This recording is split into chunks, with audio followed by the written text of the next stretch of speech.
Right, just going to wait for you guys to come on.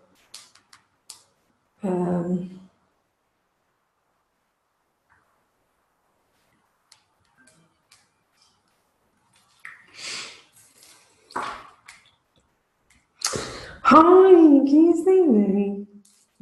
Right, what I'm going to do is look at me, I've got my shades on my head. Ow! Right. I had blue lipstick on earlier, and Dee was like, why are you wearing that? I said, I can't find my inhaler. My lips have gone blue, and he went very funny, because I knew that he wouldn't get me it. So I put blue lipstick on so that he'd go and get it for me. I tricked him to never mess with a witch. We're doing the first part 1 series of Life Coach. I was going to do a whole day workshop, but it seems silly. People will only remember certain bits of information. It's proven that the memory works better in bite sizes. So that's why. So we're going to do this one, and then it'll be every Saturday. So if you're not available, you can then watch me for it again. So hi everybody. Thank you for joining me today. Just been sorting my car out because it's not starting. So I had to go and call quickly the team or AC to come out and have a look at it. So Dee can deal with that. God, it's always something in it, but never mind. It's all meant for a reason. I don't ever get stressed about things like that. Right, life coaching, here we go. We've got a chat. Good morning there. Nancy, hi darling. I will be getting back to you about certain things. Localities in Ohio. Hi Trudy. Good morning Shabak. Good afternoon. Thank you Angel again for me. Battling a cold, but I'm well and hope everyone else is okay. She's such a dear. I love you, Shabak. So thank you everyone. Lots of people gifting people, so that's really kind. See, what are you doing? You're interrupting my class. Get out now. Out! I'm even strict with him, you see. Have to be. Nancy's laughing her butt off at you. Why do you can't take all the crisp? You take all the crisp off. Oh, come on, pick them up as well while you're at it. You're getting the car sorted. Well, that's what you're supposed to be doing. No interruption here. Sorry about this, everybody. I think he needs some coaching. Right, there we go. He's laughing. Life coaching. There we go. So, career in life coaching. It's a personal, you can be like a personal coach, or you could be a business coach, or you could be, say, somebody's anxious and they can't get their confidence back because of self-esteem issues, and they can't even stand up and do a presentation. A lot of people come to people to get help and support and confidence for lots and lots of varying reasons. There's not one in particular reason why somebody would want to become a life coach, or why somebody would choose to have knowledge from a life coach. I've been a life coach, I guess, I'd say, let me go back, 2019, 1993, so I'm going back over the years, 2003, how many years is that?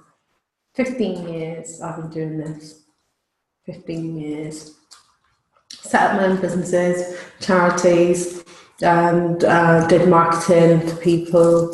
I was able to, I've worked for like people coming to me for hotel managers. I've had people who need confidence, I did accreditation programs where I'd get young people's confidence, self-esteem back. I've done it for military community where I worked with ladies who needed their self-confidence back, things like that. Lots of various stuff that I've done. I did that with OPOB community. Also did it as a military wife years and years ago. Even before then, ex-military wife. And So it's become a lot more popular in the recent years. See, years and years ago, it would have been called life coaching. It would have been called just managing people. But it did become popular originally in America. So it is a phenomenon embraced across the globe, and lots of people are very into this now. Has anybody ever had a life coach? Or no, you've never had a life coach, or like considered it before?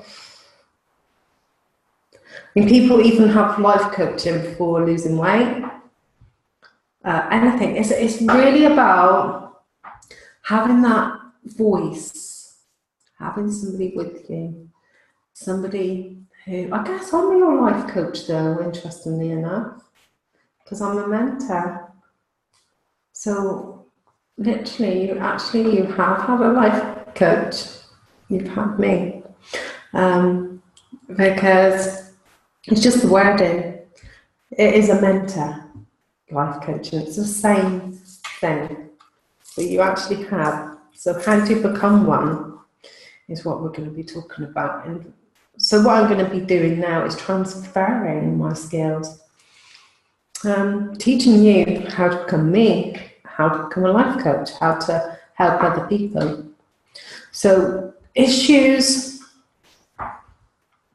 it's very, it's so ambiguous. Like issues, why would someone get a life coach? You're talking hundreds and hundreds of reasons why somebody would want to be motivated for whatever reason. Could be anything, really. So I've been told by sort of professors, I've actually life coached professors and stuff like that. I've life coached quite a lot of people. Have I called it that though in the past? Maybe not. Mentoring, life coaching, guiding, teaching, enabling, empowering. It's all of these things in context. It's a phenomena, it's a pigeonhole in something. It's actually not regulated in the UK at all, which shocks me to bits, because as a youth and community worker, I had to go through a tremendous amount of training. I had to do 6 years training, and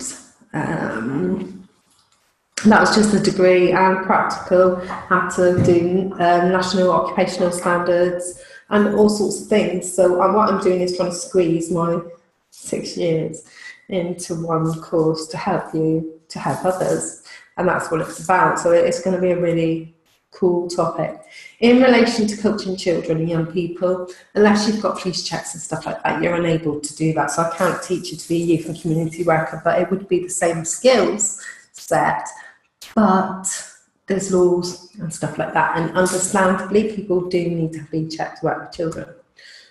Please do check, as always, jurisdiction for area that you're going to be participating in this. So here we go, the qualifications needed. I'm one step ahead of myself. Oh, thanks, Nancy. There are no strict regulations to stop anyone from setting themselves up as a life coach, although you're not likely to succeed in this area unless you're really good with people and that you have the qualities that you need in order to get on with people. Now, most of you will. So, because you do, in any situation when working with people, it could be anybody that you're working with. So, like I said to you, I've worked with a professor in New Zealand. I've worked with young people on the streets. I've worked with drug addicts. I've worked with people with literally absolutely nothing left to them. To those that have everything, to the riches, to the rags, to the rags, to the riches. Believe it or not, every single person, no matter how much they've got, how much wealth they've got, they've all got the same thing in common. They all have different goals and they all want to be loved, and sometimes they all need somebody. Every single person, from rags to riches. It's almost like you're their Samaritan, you could call it, but some people would like to see it as like, oh, not a support worker as such, but you know, people with Etica and lots of money and stuff like that like to look at it as like, oh, you know, I'll contact my mentor, I'll contact my life coach, they'll give me the answers. It's about working with them. And it's a trend as well, it's sort of a trend as well. But please do check jurisdiction. So personality, what sort of personality would you need? Already said you'd be a good listener, you'd be good at communicating, you'd be an empath because you'll try and understand how that person's feeling.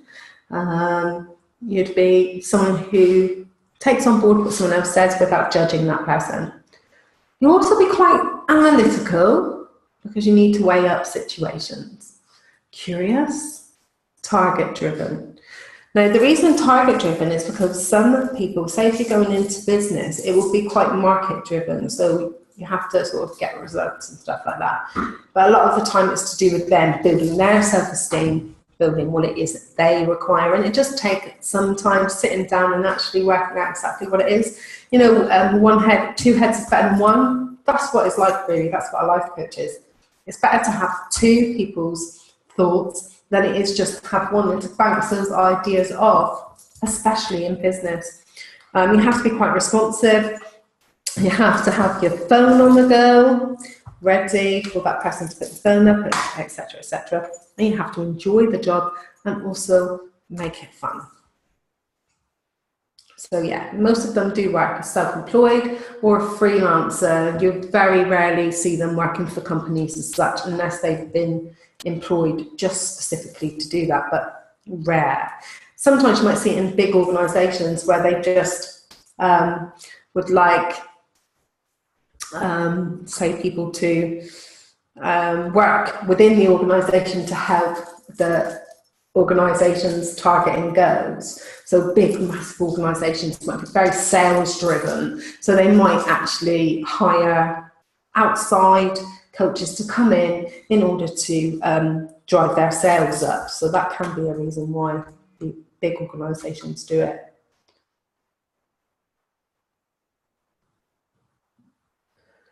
So, sorry, I've just got to quickly, terribly sorry about this. I've just struck up a deal with someone myself. Right, so.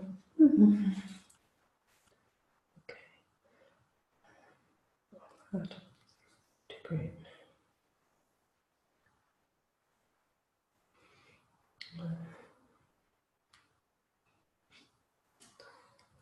Even in this game, you get people who want to bargain with you. So I used basically they blocked me from their page. And I said, well, isn't it in your interest to have me promote you rather than the other way around? This is what you've got to be like. Persuasive is another one. Right. There we go. That's that sorted. That's that deal. So don't mess with me like that again, matey. So yeah. So and that's another thing. Like it can be quite patriarchal as well. If you're a successful woman in this world, then you do get people trying it on. But be strong. Women, we need to be like that. And also, you know, we're business-minded too. Thank you very much. I don't know, I won't go into too much detail about that. So yeah, some will specialise in certain areas. So you will get people who are working in, say, business industry, and you'll get some that are working just on a one-to-one situation with people because they need self-esteem and confidence. What gibberish have I written here for you? Some may work with clients who are trying to focus on achieving financial success, others in specific careers. Yeah, so and some for just, say, attracting friendship and things like this, and even relationships and stuff like that. So there you go. But I've put it all in there so that you are able to look at it. So unconscious bias. Does anybody know what unconscious bias is?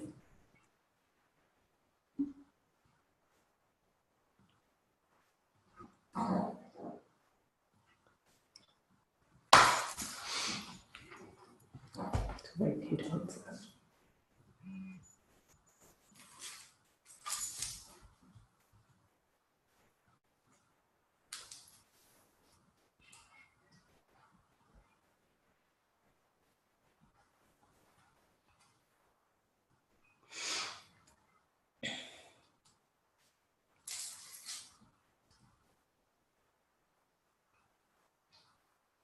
Not sure.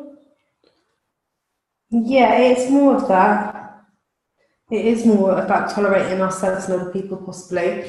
It's a bit like that. It's basically when we meet people, we make a judgment without even knowing it. We assess the situation because of internal and external influences. Internal in an organisation, external just because that's what happens. We perceive things. Everybody makes a first impression of somebody or something. So without even knowing it, our brains, our minds will make an assessment of something. Have you ever done that? You know, when you look at something, is the glass half empty or half full? So what would you say, is the glass half empty or half full?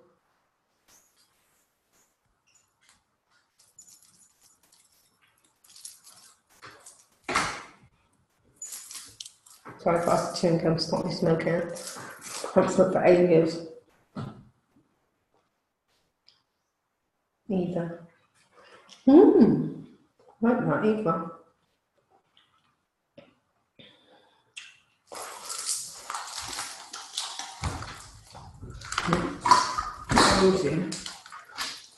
Put these on. So either, yeah. And that's the thing, it's dependent, isn't it? It is dependent on what it is that you believe in. So, and a lot of the time, our belief systems come from our cultural background, our religious background, norms and values of society, personal norms, those that have been taught to us by our parents. I've got Chai here. Come here, Chai.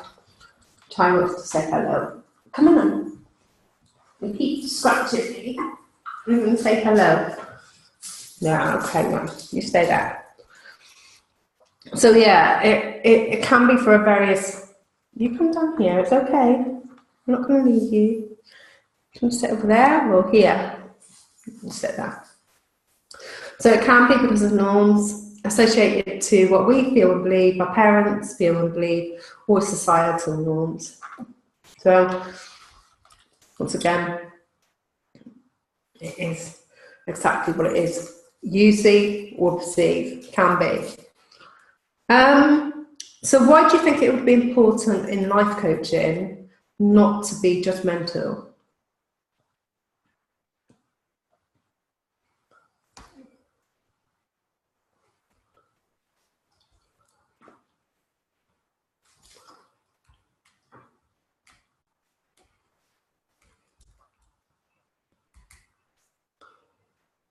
Yes, Shavak, she agrees.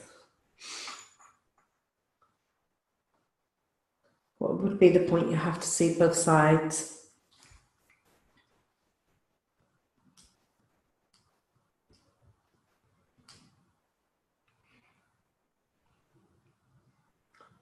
No, you can't help someone correctly if you have judgments.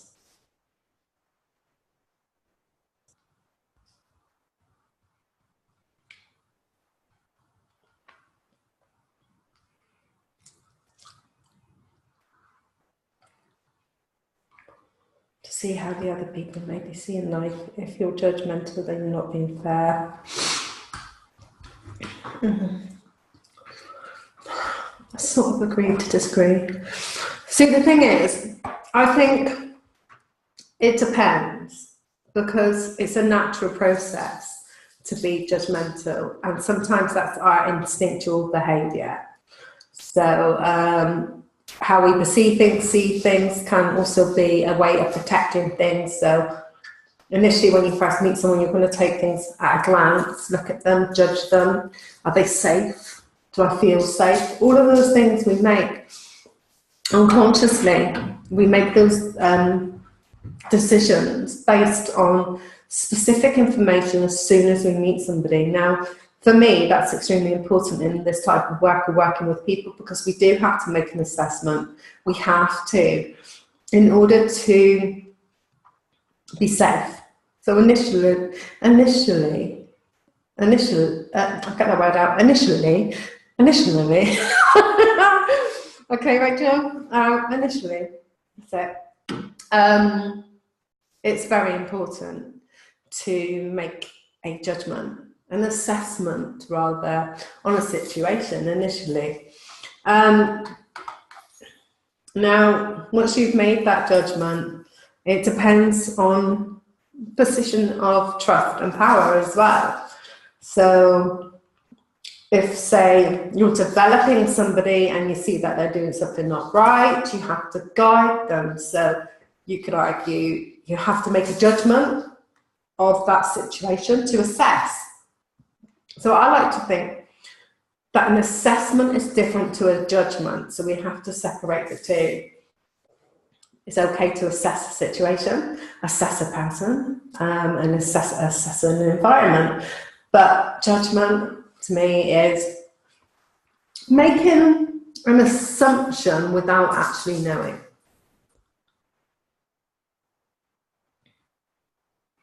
So that, to me, is what is unconscious bias. That is what unconscious bias is making an assumption without actually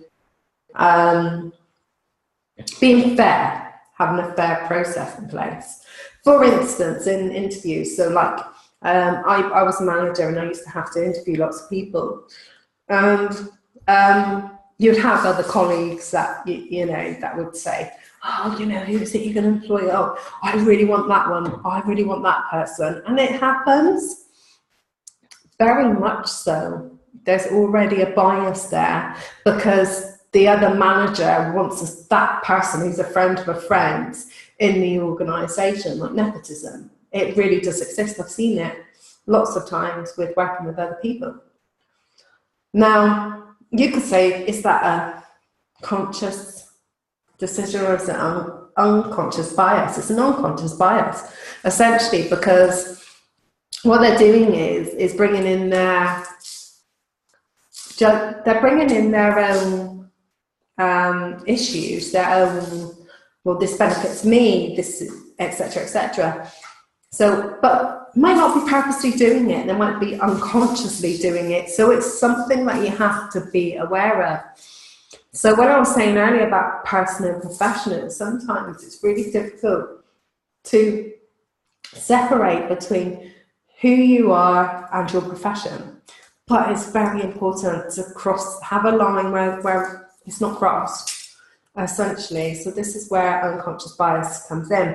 So like for that sort of scenario, what I suggested to the manager, who was a co-worker, I was above them in rank. I said, I understand why you want X, Y, Z into the workplace, but how about we bring another interviewee, an interviewer, into the workplace so that we have 3 managers. Like, so I was the manager, deputy manager, and then a supervisor, for example. You have 3 people making a conscious decision. Because then what happens is the unconscious becomes conscious, and then we're aware of what we're doing then. And he made me aware by saying that to me. So there, I'm aware of him because of what he said. So I'm looking at him as well as the interview process happened. Now, what had happened in that situation is the person that who wanted the job, that he liked, got the job, but it was done in an unbiased way because I was very, very aware. So I was marking down slightly, which wasn't fair on the person, but I had to because I was aware of what he was doing. So just to try and make it a fair process. And then the other person, I thought, well, the third person is going to go up with the scoring, or they're going to stay at a level or go lower. And then that's going to be fair. So you have to try and work out what's fair and what's not fair. But the person did get the job because they were really, really good at their interview. But it's things like this, so we have to be consciously aware. Now, when you're meeting people and say, straight away they come to you, okay, I want help with building my self-confidence, straight away. What are you going to be thinking? You are going to be thinking, because it's only natural behaviour to think. Yeah, judging the book without its cover. But we're going to do it. Regardless, you're going to do it. You're going to make an assessment, and that's the difference. That's what we've got to be. Professional and think, okay, I'm not making a judgment, I'm making an assessment of this person. So it's becoming an assessment. Sounds so much better than I'm placing judgment on this person. So straight away, the best thing to do would be to get clients' information. You would get dates of birth, details of that person. What is it they want? What have they come to you for?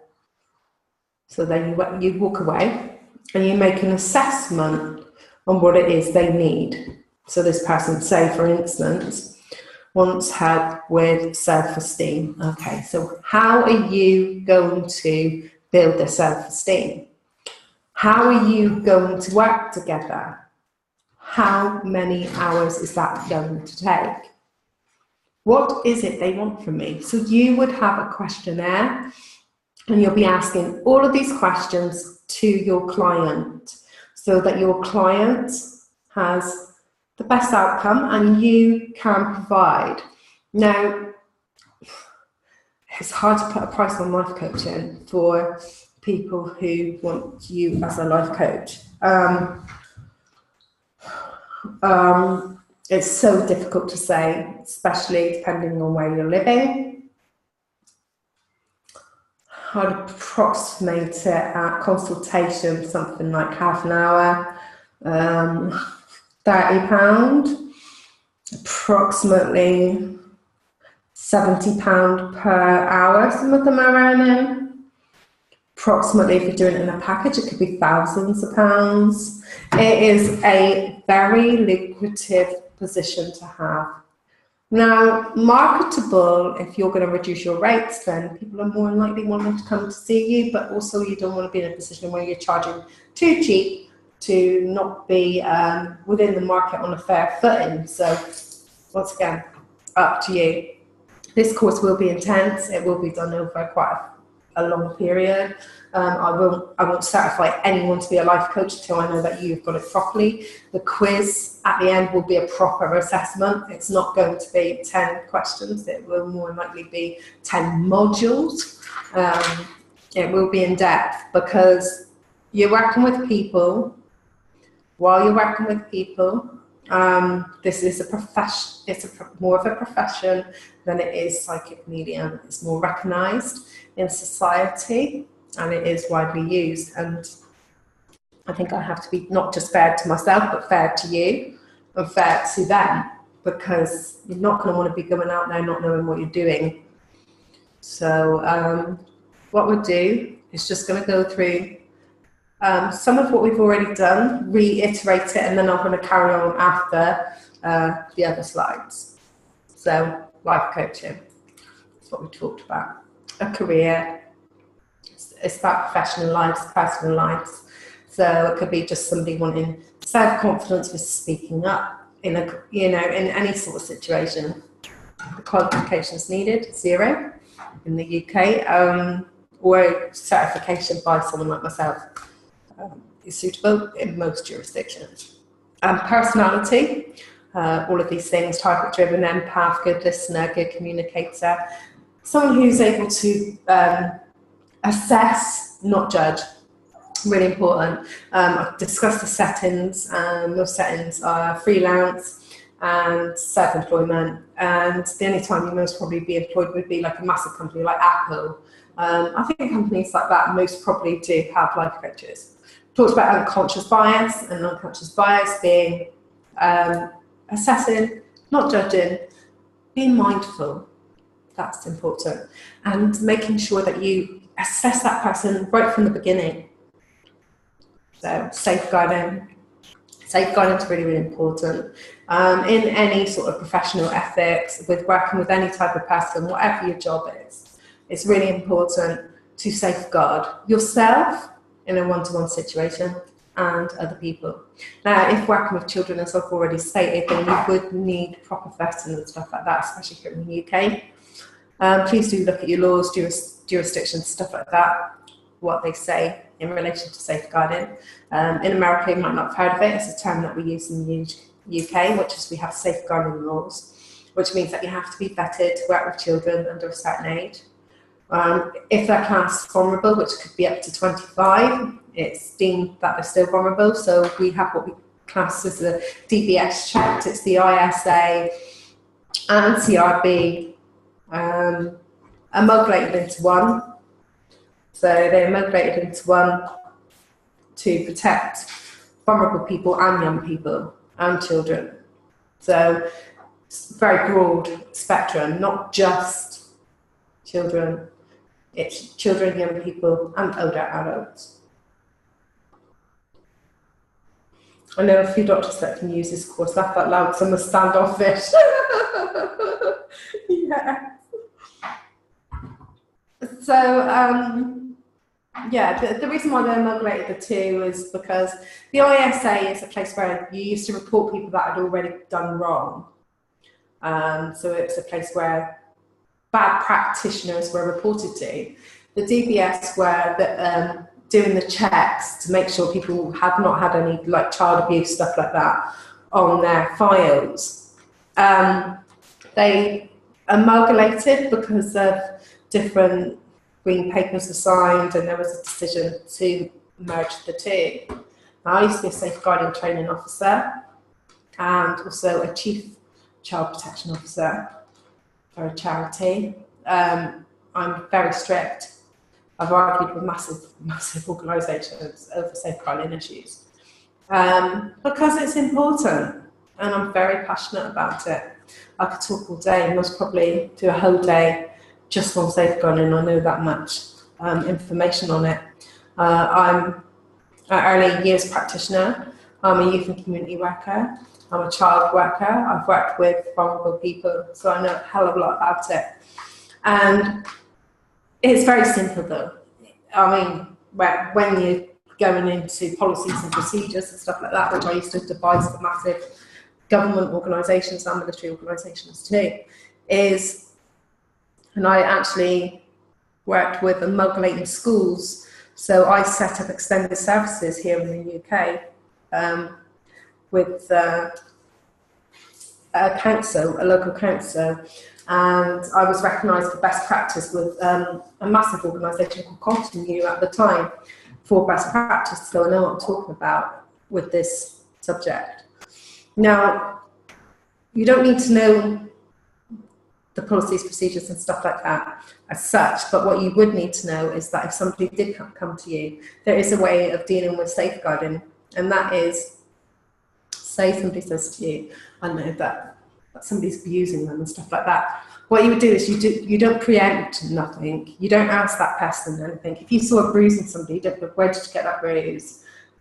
You cannot preempt a conversation. You allow the person to speak and talk. You could write down your concerns and maybe report it to an assessment area. There's assessment areas in the councils in the UK. But you cannot preempt and put into somebody's head that something's happened. And if somebody does talk to you and confides in you and something that's happened, what you do is you just write it down and you record it, exact words. Now, if that person's in immediate danger, you do have a duty of care and you call 999. And the reason why you have a duty of care is because they've told you. And especially if you have got the vetting and you are working with vulnerable people and you are working with children, and you know, and you get vetted because that's what you want to do. So yeah, so I've done the MVQ 3 qualified early years. That's cool. So you would know. Oh, that's good. So you have something called HIPAA laws. Oh, that's really good. So it sounds quite similar then. Yes, and it's very important. We've had lots of cases here where unfortunate things happen in the UK, And they really heightened safeguarding. It's like Victoria Kimberley. There was the unfortunate, horrible Sohan murders and stuff like that. So we've had to really, really up safeguarding. But just to bear it in mind, and when you're working one-to-one with someone, protect yourself. Call in somewhere, that's what I would do. I'd phone like a friend or something. I'm here, I'm going to see my client now. I'll call when I leave. So that you're safeguarding yourself and that. So identity. What I would like you to do is just talk about yourself for now. I'm not going too fast, aren't I? Just to think about yourself for the moment. Who am I? Because it's okay to give other people advice and work with other people, but if you're not in a good place yourself, it's very difficult, isn't it, to work with other people? But no matter what, no matter, like, even if things are really, really good now, they might not be later. So always think about your own well-being, your own self, how you feel.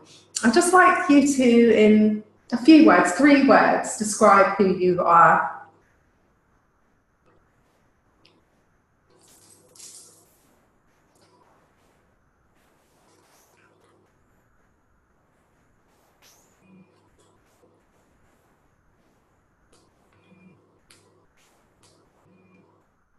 Mother and grandmother. Got another one? That's 2. Surely more than that.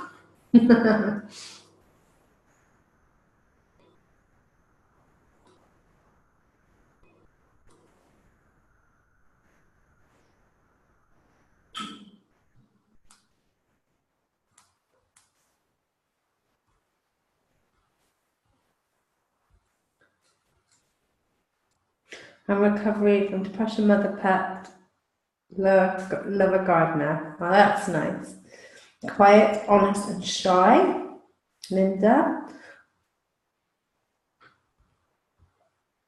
Did Linda say she is shy and quiet?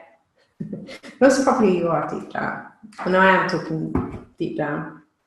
I'm Trudy, the mother and the admin. I am me. Oh.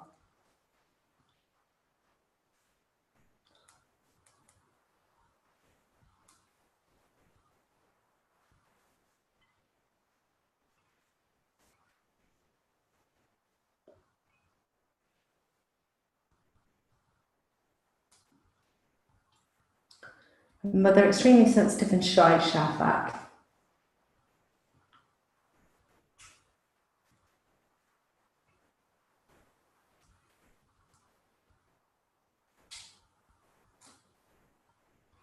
Anybody else here? Who am I?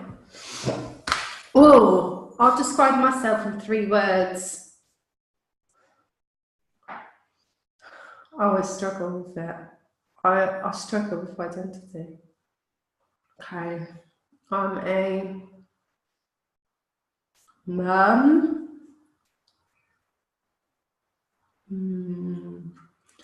Mother, wife.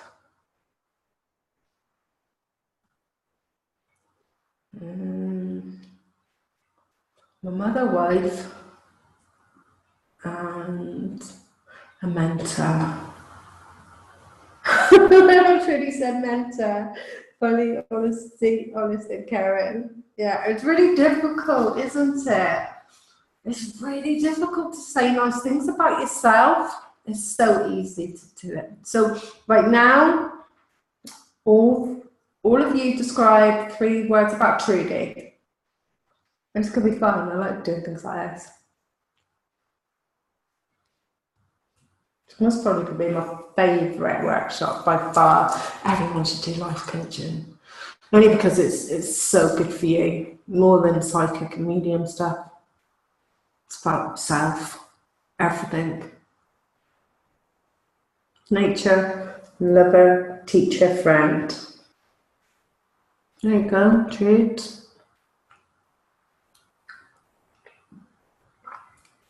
Helpful, always there, funny, nice, helpful, good listener. Say Trude.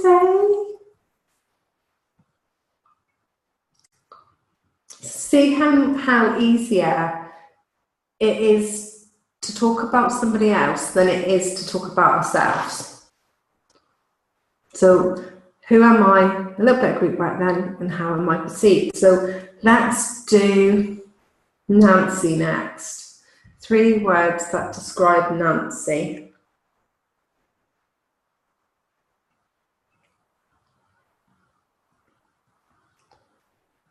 Oh, way easier. Oh, Trudy, before we move on, I'll do Trudy. I think Trudy's compassionate, honest, and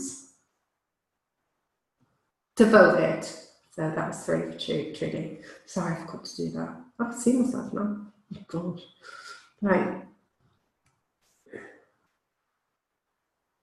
Friend, please, you can do more psychic, loyal, Trudy. Gentle, loving, caring, Nancy.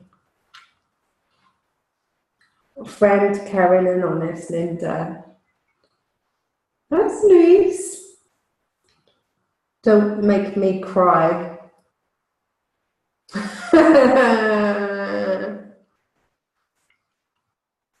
Mother Hen, very helpful, lovable, shut up, strong, knowledgeable, friendly. Our son Nancy up in 3 words.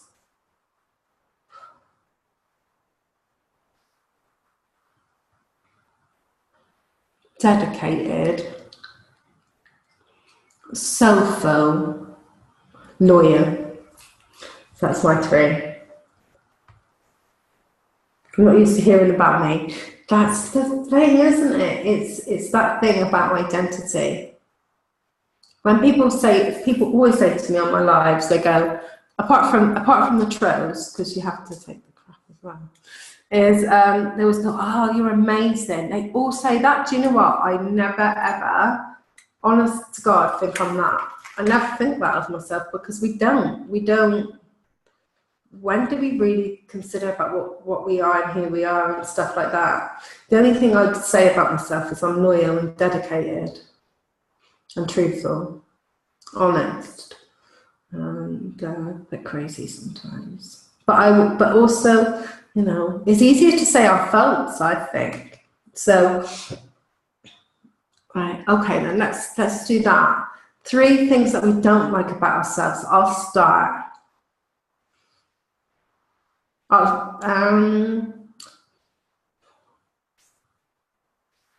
3 things I don't like about myself.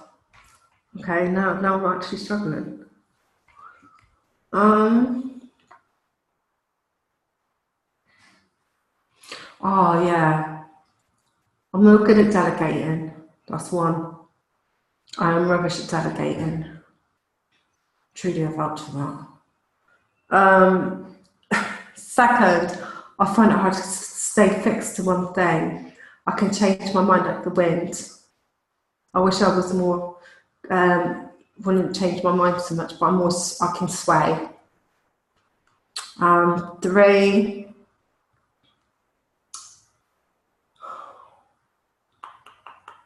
I don't know if it's a quality or a bad thing. No, sometimes I expect too much of myself and give too much. It's a bit of a quality, but it's not always a good quality, because like you got to time manage things, so that actually is a downfall. I'll go for another one now. I don't like. I'm bossy with D.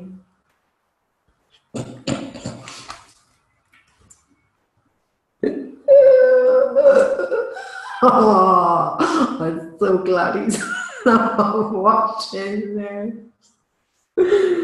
Oh my gosh. So there, with £10 side to my body image. Linda, you're very good at summing up yourself. I am. Bossy. Okay. Alright, I'm just gonna stick my head in the toilet now. But yeah, Oh, should we do it on each other? No, that would be right. I think it's so much easier to see good in other people, and it's so hard sometimes to see good in ourselves.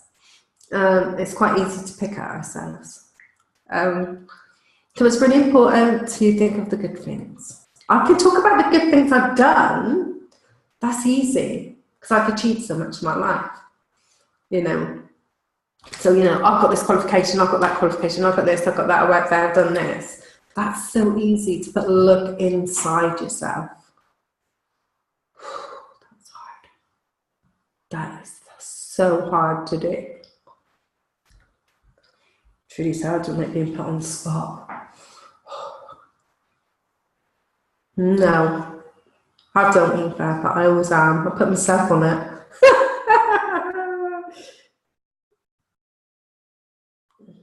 See, Nancy said that as well. It's easy to see. So what we're going to learn to do over the next few days, week, if you don't mind, is we're going to do this.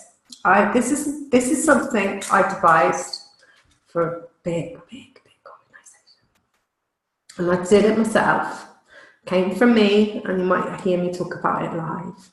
But this is what you could use on yourself and on clients as well. It's a good analytical tool that I devised. And here we go. You can actually do a 12-week program just using this with clients. Okay, here we go. Tree project.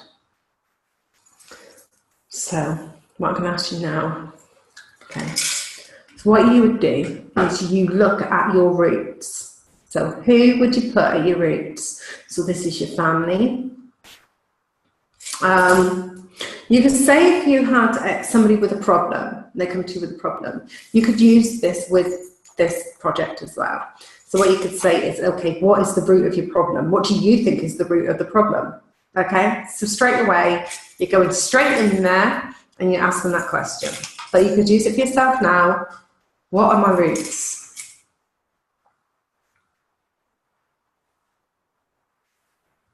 We are genies in bottles, agreed. Totally. Just need to rub it and get out. So that's what you do. So you talk about your roots. Who am I? Who are my family?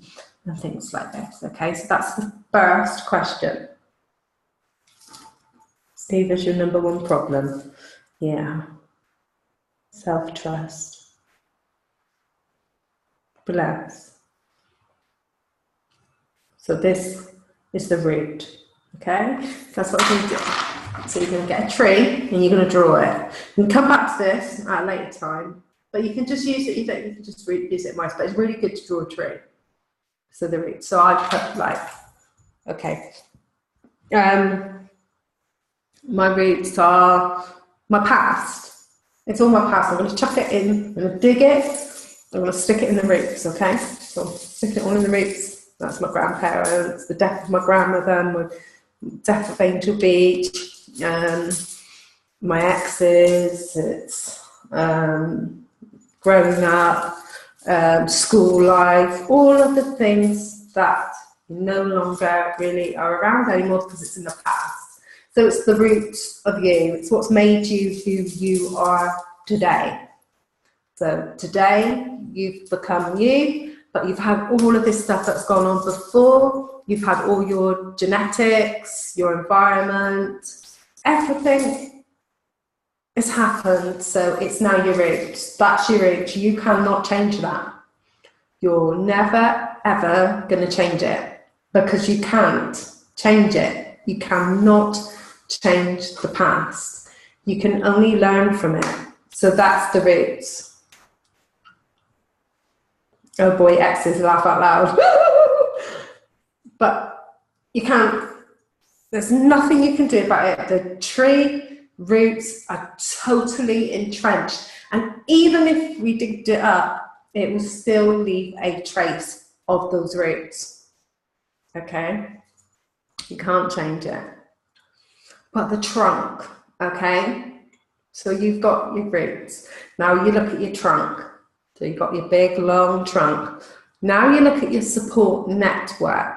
So who supports you? What could you do to support you? So if you could just think about that for a minute. Who is your support network? Where could you access support to? So what you could be doing whilst you're with a client is to talk this through. So be it if it's a business he wants or she, or they want a relationship fixed, you would go, right, okay, what's the root of the problem? How can I support you? So you're using the tree as an analogy. So support. Who supports you? Okay, so I look at my support network and I think, okay, well, my support network is D. Okay, so he supports me. So I better not boss him around really, because if you don't want to lose your support network, some people might not have anybody. So, okay, so where could you access that support to? Who could it be? Now, straight away, you already go to the person. You're their life coach. You become their support. So yes, good point. My children, you, all friends. Yes. Can you see where I'm going with this? So what we're going to ask them who your support network is already. If you're going to be their life coach, pretty much this is a good assessment tool as well at early stages. Is they come to you, and the reason why they're asking you is for support.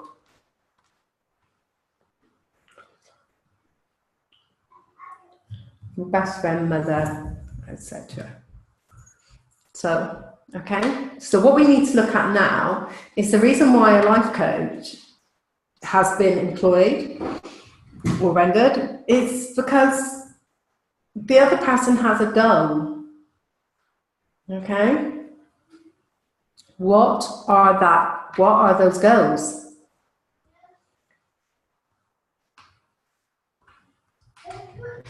So what are the goals? Okay, so that's the branches. How are they going to branch out? How could you branch out? So what you would be talking here with them is education, a support program, going out for a walk, maybe getting them to stand up to do that presentation. Whatever it is going to be their goals. So that is their goals. Okay. Then the leaves. Okay. So the leaves could be the quality. No. So that's their goals. But how would they do it is the leaves. That's right. Right to get in the program. Qualifications, accreditations, and achievements. So that's how they're going to get it, is by adding value to their branch. They need to have leaves, okay? But we might not always get there, just like in life, really. And that's why I like you to do your own tree to see where you already are. We might not actually be getting there, and sometimes the leaves have to fall off. And then what happens is we have to grow new ones. That's lessons learned. The roots you can never change. They are your lessons learned.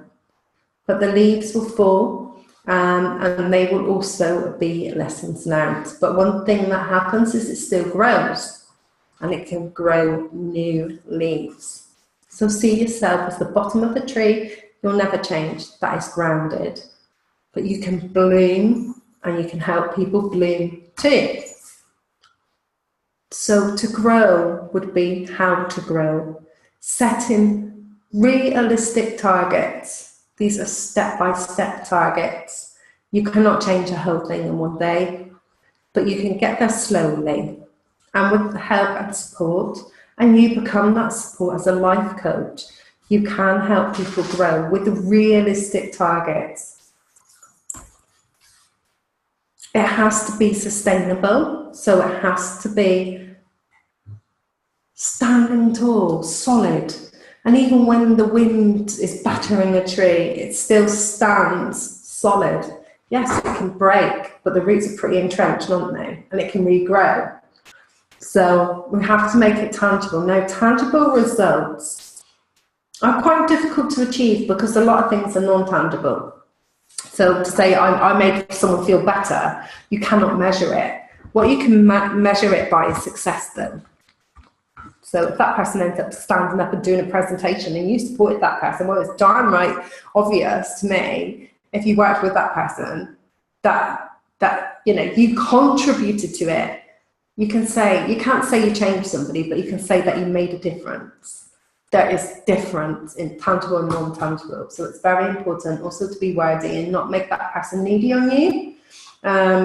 So it's really important also to understand your own personal, professional relationship with anybody. That's really important. Don't let people get too close. I've had it with me, even in, you know, doing the spiritual work, but it's human behavior. Try not to, because it's no different than having a spirit who's going to become attached. It's not fair on that person and it's not fair on you. And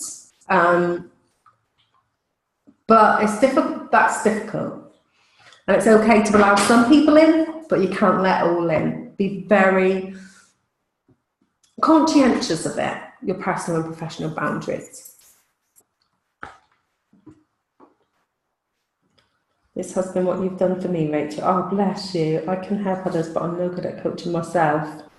That's the thing, and I think that's why it's important with the tree to look at yourself first. I think that's what I really like you to do this week, is and to like PM me with it, because I think it's important to work on yourself first. And I have devised this program to do that, so that we work on you and we build you to become the life coach, because else you're not going to be able to help other people if you can't help yourself first.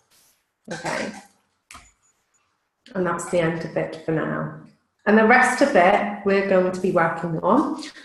We'll be working on how to do the personal professional, how to reflect, because reflection is really important, how to reflect on yourself, how to reflect on your practice, how to reflect with others that you've been working with and going to work with. I'll be showing you reflection, mirror sort of methodology and stuff like that, different techniques. There's loads of different techniques, but we are going to try and make you bloom in order to help other people bloom. So I hope you liked your first life coach. I winged that, did that on my own. I winged it. I winged that. No, I didn't put, I literally did that in 5 minutes the other day. And I just thought, how am I going to do? How am I going to start? And I just thought, just do it from the heart. Just do it. Yeah, Man in the Mirror. Oh my God, I love that song. Yeah, but to begin with, we work on you. I'll work on my tree as well. I'll show you my tree. I'll get the time. I will get the time. Don't say, will I get the time? I will get the time. Yeah, I think it's really important just to take a good look at yourself. Just think, you know, spend some time with you. It's so easy to help everyone else. And Shafak, I know you are 100% in that way as well. And sometimes we've got to just take, even if it's 5 minutes, go under a tree and draw your own tree. Observe the tree and look at its roots. Look at and put it into relation with yourself. Look at the support networks, and if you haven't got support, talk to me. I'm here.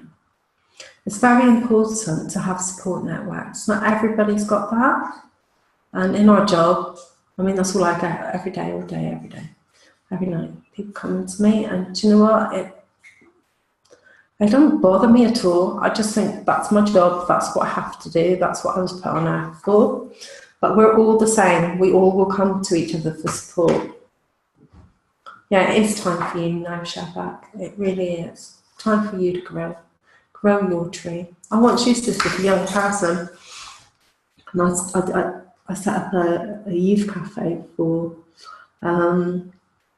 children who were sort of wanting to commit suicide. So I set up prevention of suicide, and it was called Street Talk, and it's an online platform. It's very first of its own youth forum type thing. I had police on there, I had MPs that were using my facilities, talking to young people live. It's actually kind of an amazing project. And it's one young girl, it came out in the blue. I just thought, how do I support her? So I mentioned about the tree. I said, well, it's like being a tree, isn't it?